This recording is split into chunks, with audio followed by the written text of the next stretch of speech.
This week I ordered and took delivery of a 2026 Tesla Model Y. I went with the premium all-wheel drive model specifically. I live in Michigan, so our roads coupled with the ever-changing weather, all-wheel drive is pretty much a necessity. I originally ordered the Stealth Gray Premium All-Wheel Drive Model Y with a black interior to save money, but I took early delivery of an in-stock diamond black model with white interior instead, which I'm glad I did. That saved me about 2 to 5 weeks of waiting for my model to arrive. Instead, I was able to pick it up the next day. My wife and I arrived at the Tesla delivery center about 45 minutes from us. It only took about 10 minutes from start to finish to drive off with our new Model Y. We used FSD to drive us back home, which FSD has come a long way. At no point did I need to intervene or take control, and it parked itself. So here it is, the 2026 Tesla Model Y Premium All-Wheel Drive in diamond black with the 19-inch crossflow wheels. Estimated range is 327 miles.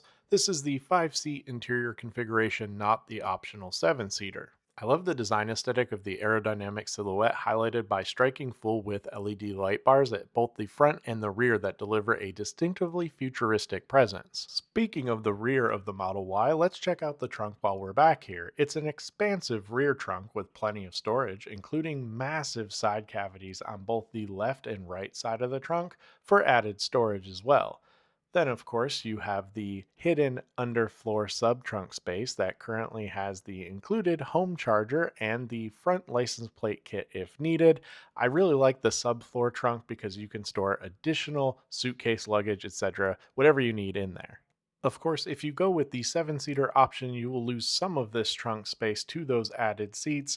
Of course, those also do fold down. Speaking of seats that fold down, you do have automated seats here in the back of the Tesla, which is really nice and convenient when you need to quickly lower these down to get even more storage space. I really like this. It is a very nice feature. In my current SUV, I have to manually do this. It's just a nice convenience. And you can also select the button to then raise them back up so you don't have to manually lift these. I'll close the trunk. As you can see, it closes smoothly. It's also very quiet when it closes. On the driver's side, you also have the charging port at the rear here also. Now, of course, with the Tesla, we have to check out the front here. And you, of course, have a pretty sizable frunk in this Model Y. Now, this is, again, the premium Model Y, so you do get a larger frunk than you will in the standard. And again, though, there's a lot of space in here. You could store a carry-on luggage quite easily. The door panels have been completely reimagined with premium soft touch textiles and integrated aluminum accents that flow seamlessly into the dashboard, but in the back you also get this redefined design as well, elevated by vibrant wraparound ambient lighting that creates a continuous high-end glow across the entire cabin. Rear passengers now can enjoy a dedicated 8-inch touchscreen integrated into the back of the center console, providing independent control over climate settings and seat heating. This versatile display also serves as a mobile entertainment hub, allowing passengers to stream movies, watch YouTube, or play games during the drive. Rear passengers also get plenty of storage, including storage behind the seats, as well as storage on the sides of your doors.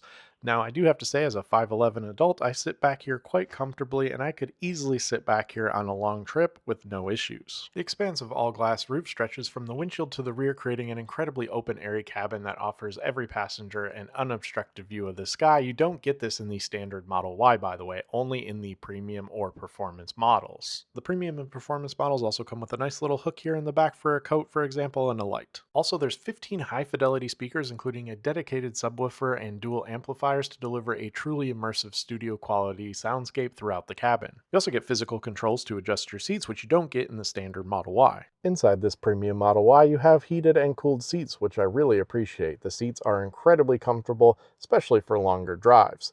There's a lot of room up here for both the passenger and the driver, and you have this large display that you're greeted with. Of course, you have the wireless charging down there for your mobile phones, but I really like this screen. Not only do I like the size of this screen, I really have grown to appreciate the distance between the corner of that display and my knee. Driving previous Model 3s and those who have driven Model 3s, for example, you will know it is never a good feeling when you bash your knee off the corner of the display, and in this Model Y it is significantly more difficult to do that, so I really appreciate that.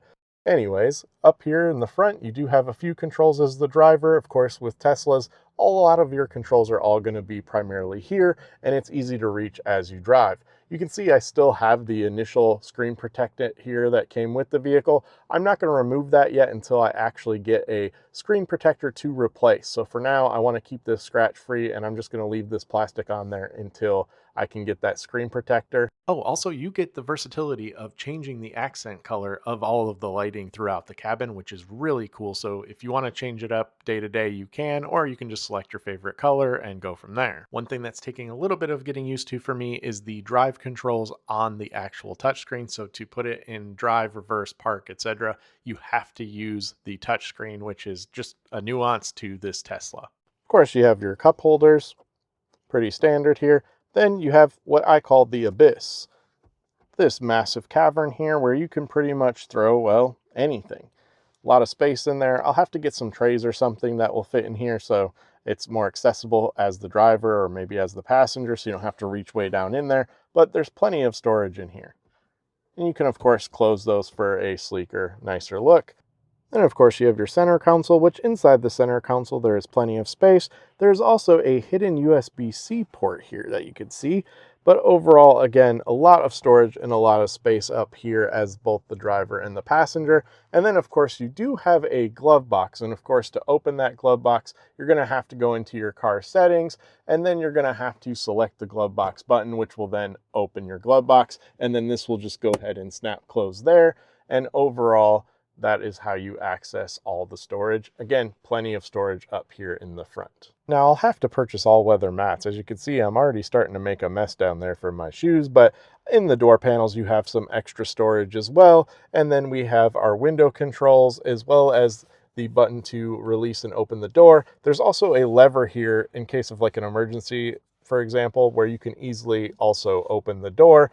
Similarly, on the passenger side, you're going to have that same lever. You're going to also have the electronic button to open the door, and then you're going to have the window control. So previously, I owned a 2022 Tesla Model 3.